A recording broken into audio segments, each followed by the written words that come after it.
But Indira மட்டும்தான் எனக்கு தெரிஞ்சு டே ஒன்லேருந்து நான் ஸ்கிரிப்ட் கேட்டதுலேருந்து சபரீஷ் வந்து நரேட் பண்ண அந்த செஷன் எனக்கு ஒன்றும் ஞாபகம் இருக்குது. நான் எஸ் சொன்ன தருணத்துலேருந்து இர்ஃபான் பிரதர் தான் அந்த ஸ்கிரிப்ட் எடுத்துகிட்டு வந்தார். அன்னைக்கு ஆரம்பிச்சது இந்த படம். அன்னையிலேருந்து இன்னைக்கு வரைக்குமே எல்லாருமே ஒரு சிங்கில் இருக்கிற ஒரு ஒரு அபூர்வம் ஒரு ஒரு ஒரு ஒரு ஃபிலிமுக்கு அது நடக்கிறது. அது டைரக்டர் சபரீஷில் ஆரம்பித்து அஜ்மல் மியூசிக் டைரக்டரில் ஆரம்பித்து producer Irfan sir, Jafar sir, எல்லாருமே. அதுக்கப்புறம் வந்த ஆர்டிஸ்ட்டும் அந்த மாதிரி தான் அமைஞ்சது. மெரீன் எஸ்பெஷலி அவங்களுக்கு பாஷை தெரியாது, பட் இருந்தாலும் தமிழில் பட்டாசு தனுஷ் சாரோட ஒரு படம் பண்ணியிருந்தாங்க. அதுக்கப்புறம் இந்த படத்துக்குள்ளே வரும்போது எனக்கு சில கன்சர்ன்ஸ் இருந்தது சபரீஷ்ட, எப்படி இந்த கேரக்டர் அவங்க எப்படி பண்ணிடுவாங்களா, ஏன்னா நான் தெலுங்கு படம் பார்த்துருக்கேன், தெலுங்குல அவங்க நிறையா படம் பண்ணியிருக்காங்க, அவங்க எப்படி சபரீஷ் இது புல் பண்ணிடுவாங்களா, இது ரொம்ப இன்டென்ஸ்டான கேரக்டர், அவங்க பண்ணதே இல்லையே அப்படின்னு கேட்கும்போது இல்லை ப்ரோ பண்ண வச்சிடலாம் அப்படின்னாரு. அண்ட் நான் நினச்சி பார்க்கல, அவங்க பெர்ஃபார்மன்ஸ் வந்து ரொம்ப ரியலிஸ்டிக்காக அமைஞ்சிருக்கு இந்த படத்தில். அண்ட் அதுக்கப்புறம் கல்யாண் சார், அவர் வந்து நானும் சபரீஷும் அந்த கேரக்டர் யார் பண்ணலாம் டிஸ்கஸ் பண்ண. சபரீஷ் வந்து கல்யாண் மாஸ்டர் பண்ணால் எப்படி இருக்கும்னு சொன்னார். எனக்கு கல்யாண் மாஸ்டர் வந்து ஒரு நல்ல ஃப்ரெண்ட், என் தம்பிக்கு ஒரு நல்ல ஃப்ரெண்ட். ஸோ அவங்ககிட்ட வந்து நம்பர் வாங்கிட்டு I pass the number to Sabareesh உடனே கல்யாண் மாஸ்டர்கிட்ட பேசி again he came on board. அவர் வந்தோடனே அவர் கேரக்டர் அகைன் படத்தை ஒரு விதமாக எலிவேட் பண்ணியிருக்கு. And thank you sir, thank you, you done brilliant job இந்த படத்தில். அண்ட் சுனில் சார் சொல்லவே வேண்டாம், அவர் எவ்வளோ படங்கள் பண்ணியிருக்காரு. அண்ட் நான் வந்து இந்த மேடையில் இதை நான் சொல்லி ஆகணும். சார் வந்து தெலுங்குல ஒரு ஐ திங்க் அவர் பண்ணாத ரோல் கிடையாது, பண்ணாத கேரக்டர்ஸ் கிடையாது. ஆனால் தமிழில் இந்த பர்டிகுலர் கேரக்டர் அவர் பண்ண விதம் இருக்குல்ல, கமர்ஷியலாக ஆடியன்ஸ்க்கு என்ன பிடிக்கும், என்ன மாதிரி ஒரு எலிவேஷன் கொடுக்க முடியும்னு ரொம்ப அழகாக பண்ணார். அண்ட் எனக்கு வந்து சுனில் சார் எனக்கு ரொம்ப பிடிக்கும். Sir I really love you because நான் வந்து ரஜினி சார் தான் வந்து ரொம்ப ஹம்பிள், லைக் அவ்வளோ அச்சீவ் பண்ணி ரொம்ப ஹம்பிளான ஒரு பர்சன் வந்து ரஜினி சார் தான் எனக்கு அப்படி இருந்தது. பட் அதோட ஒரு ஸ்டெப் ஹம்பிளாக இருக்க முடியும்னா அது சுனில் சார் தான். ஏன்னா எனக்கு வந்து இந்த படம் போஸ்டர், இந்த ஃபர்ஸ்ட் லுக் போஸ்டர், அந்த கிஸ் பண்ண போஸ்டர் கிடையாது, பட் அந்த இன்னொரு போஸ்டர் நான் அவர் இருக்கிற அந்த போஸ்டர் வந்து வெளியில் இங்கே மாதிரி எல்லா இடத்துலையுமே பேனர்ஸ் வந்து ரொம்ப அழகாக ஜாஃபர் சார் பிளேஸ் பண்ணியிருக்காரு.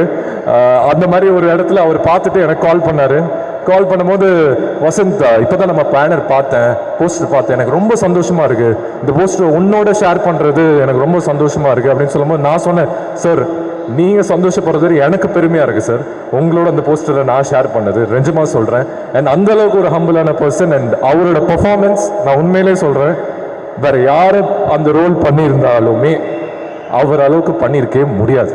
அதுதான் உண்மை. அது நீங்கள் படம் ஆகஸ்ட் 22 பார்க்கும்போது உங்களுக்கு தெரியும் நான் என்ன சொல்கிறேன்னு. And again Trident arts Ravi sir வந்து இந்த ப்ராஜெக்டுக்குள்ளே வரும்போது ப்ராஜெக்ட்டுக்கு வந்து ஒரு விதமான ஒரு புது எனர்ஜி, புது லைஃப் கொடுத்துருக்கீங்க சார் நீங்கள். ஆக்சுவலி நாங்கள் வந்து ஒரு இடத்துல வந்து என்னதான் பண்ணலாம், எப்படி தான் இந்த படத்தை வந்து நம்ம வந்து பொசிஷன் பண்ணுறது, எப்படி தான் இந்த படத்தை வந்து மக்கள்கிட்ட போய் சேர்ந்து அதை வந்து அவங்க பிலீவ் பண்ணணும், நம்ம பிலீவ் பண்ணுறதோட அது ஃபஸ்ட்டு பர்சன் பிலீவ் பண்ணது ட்ரைடன்ட் ஆர்ட்ஸ் ரவி சார். அவர் உள்ளே வந்தோடனே எல்லாத்துக்குமே ஒரு புது எனர்ஜி வந்தது, புது லைஃப் வந்தது. இந்த படம் இன்னைக்கு ஆடியன்ஸ் வந்து நம்புறாங்க, இந்த படம் நல்லா இருக்குன்னு ஒரு சின்ன நம்பிக்கை இன்னைக்கு இந்த இடத்துல மட்டும் இல்லை, இதுக்கப்புறம் வரப்போகிற மீடியா ப்ரெஸ் நீங்கள் கேரி பண்ணுற ரிப்போர்ட்ஸ் இதில் வந்து ஆரம்பிக்கிற இடம் வந்து அந்த பில்லர் சொல்லி போட்டது Trident Arts Raveendran sir. Thank you sir, it means a lot sir. நீங்கள் இந்த ப்ராஜெக்டுக்குள்ளே வந்தது ஓன் பண்ணது இந்த it's really heartfelt thanks sir.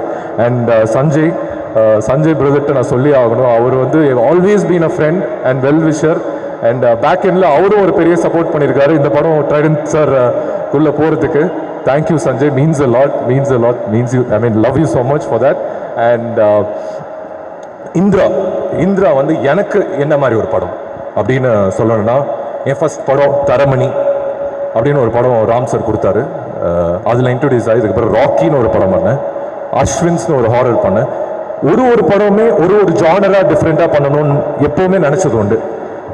அது வந்து உங்களோட சப்போர்ட், உங்களோட லவ் தரமணியில் கொடுத்தீங்க, ராக்கியில் கொடுத்தீங்க, அஸ்வின்ஸ் ஒரு ஹாரர் படம் பண்ணும்போது கொடுத்தீங்க, அதுலேருந்து தொடர்ந்து ஜெயிலர்னு ஒரு படம் பண்ணேன், அதில் ரொம்பவே லவ் பண்ணீங்க. ஆக்சுவலாக அது வந்து நான் ஒரு ஸ்டேட் போனாலும் சரி, ஒரு கண்ட்ரி போனாலும் சரி, யுவர் லவ் வாஸ் இம்மென்ஸ். அந்த விதத்தில் இந்திரா வந்து இன்னொரு படம் என் லைஃப்பில் என் கெரியரில் ஒரு முக்கியமான படம். அதே என் கெரியரில் என் லைஃப்பில் ஒரு முக்கியமான படம்னு சொல்கிறோன்னா சில படங்கள் மட்டும்தான் மனசில் தோணும் ஒரு ஆக்டருக்கு, இந்த படம் வந்து ஒரு ரொம்ப முக்கியமான படமாக நம்ம லைஃப்பில் இருக்கும் அப்படின்ட்டு.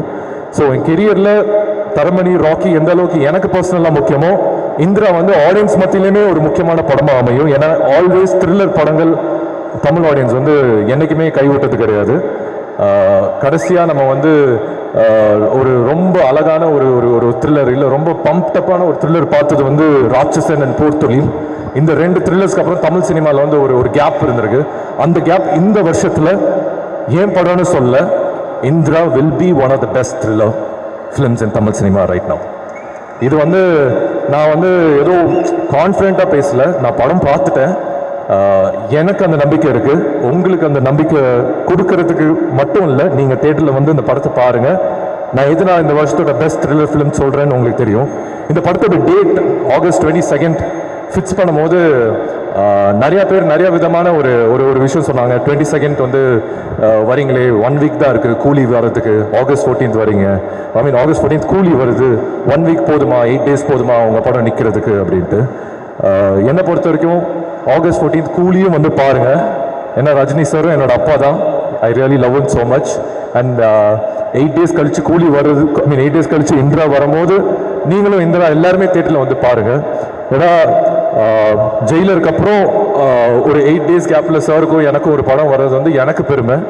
அண்ட் அண்ட் அண்ட் படங்களுக்கும் அது ஒரு நல்ல விஷயம். ஒரு பெரிய படம் வரும்போது ஒரு 8 நாள் கழிச்சு இந்திரா வரும்போது அந்த படம் வந்து ஆடியன்ஸ் நீங்கள் தேட்டரில் வந்து நீங்கள் பார்ப்பீங்கன்னு சொல்கிற ஒரு நம்பிக்கை மட்டும்தான் என் மனசில் இருக்குது, என்னோடய ஹார்ட்டில் இருக்குது. அண்ட் கூலி பாருங்கள், இந்திராவும் பாருங்கள். அண்ட் எந்த விதத்துலேயும் டிசப்பாயிண்ட் ஆகாது. இதெல்லாம் தாண்டி ஒரு படம் வந்து ஒருத்தவங்க வந்து எடுத்து ப்ரொடியூஸ் பண்ணி அதை வந்து மக்கள்கிட்ட சேர்க்கிற ஒரு தருணம் இருக்குல்ல, அது வந்து ஒரு ஆக்டராக ஒரு படமே ஒரு மாதிரி பயமாக இருக்கும். இந்த படம் எப்படி போய் ஆடியன்ஸ்கிட்ட போய் சேருமா, ஆடியன்ஸ்கிட்ட போய் கரெக்டான இந்த படத்தை பொசிஷன் பண்ணிட முடியுமா அப்படின்னு ஒரு நம்பிக்கை இருக்குது. பட் இந்த ஒரு படம் ரிலீஸ் ஆகும்போது எனக்கு ஒரு நர்வஸ்னஸ் இருக்கும், எப்படியாவது இந்த படம் கரெக்டாக பொசிஷன் ஆயிடும். பட் இந்திரா பொறுத்த வரைக்கும் எனக்கு அந்த ஒரு ப்ரெஷர் இல்லை, அந்த ஒரு நர்வஸ்னஸும் இல்லை. ஏன்னா ஜாஃபர் சார், தேங்க்யூ சார்.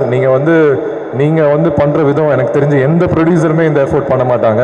ஏன்னா அது ஒரு சாதாரண விஷயம் இல்லை. ஏன்னா அவர் இந்த ப்ராஜெக்டை லவ் பண்ணுற விதம் இருக்குல்ல, அது சினிமாவை லவ் பண்ணுறாரு. சினிமாவுக்கு ஏதாவது ஒரு விஷயம் பண்ணணும்னு நினைக்கிறாரு. அவர்கிட்ட நான் வந்து கம்மியாக தான் இன்ட்ராக்ட் பண்ணியிருக்கேன். பட் அவர் சொல்லும் போது சொல்லலாம், ஏதாவது நான் பண்ணணும் சினிமாவுக்கு, ஏதாவது பண்ணேன், really love this so much அப்படின்னு. Thank you sir. It really means a lot. இந்த படம் யாருக்காக ஜெயிக்கிறதோ இல்லையோ, உங்களுக்காக கண்டிப்பாக அந்த படம் ஜெயிக்கணும்னு நான் வேண்டிக்கிறேன். Thank you sir. நீங்கள் நிறைய படம் ப்ரொடியூஸ் பண்ணணும், நிறைய பேர்த்துக்கு இன்னும் நிறைய லைஃப் தரணும். அது எல்லாத்துக்குமே உங்கள் மனசு தான் காரணம், அது எனக்கு தெரியும். And thank you sir, thank you so much. இந்த படம் சபரிஷ் மாதிரி நிறையா டைரக்டர்ஸ்க்கு நான் ஒர்க் பண்ண டைரக்டர்ஸ் வந்து புது டைரக்டர்ஸ் வந்து அருண் மாத்தீஸ்வரன், ராக்கி, தருண் தேஜா, அஸ்வின்ஸ். அதுக்கப்புறம் ரொம்ப தமிழ் சினிமாவுக்கு ரொம்ப முக்கியமான டைரக்டர் சபரிஷ்.